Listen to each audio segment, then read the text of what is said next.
And it's great to also have been invited to a China-Europe Roundtable, as I'm aware that we're no longer a member of the European Union, but we consider ourselves to be a member of the European continent and also the European interlocutor with Chinese authorities when it comes to trade.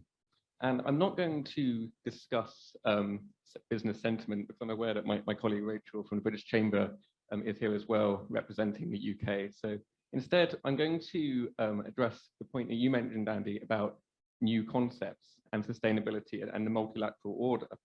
And a kind of behind the scenes story that is emerging between the UK and China, which is particularly interesting in this field, is how the pair are converging in the multilateral trade space.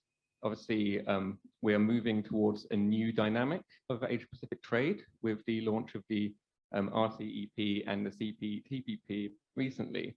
But that's confusing for smaller economies like the UK.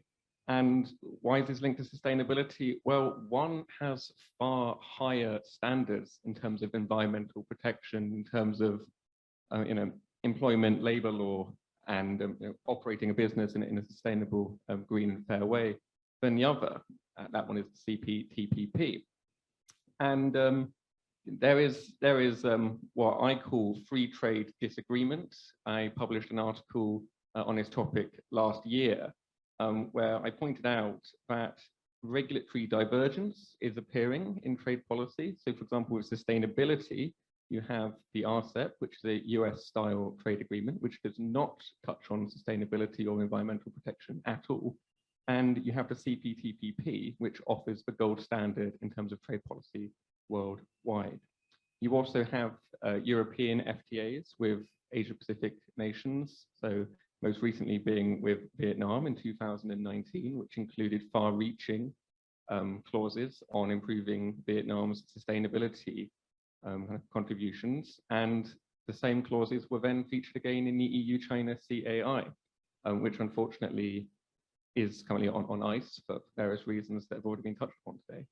And it will be interesting to see over the coming years which of these two agreements wins out, if companies and countries begin using the terms of the RCEP more, or if they move over to the CPTPP, which demands more of them, but would probably be better for the planet in the long term. So we'll have to watch and wait and see.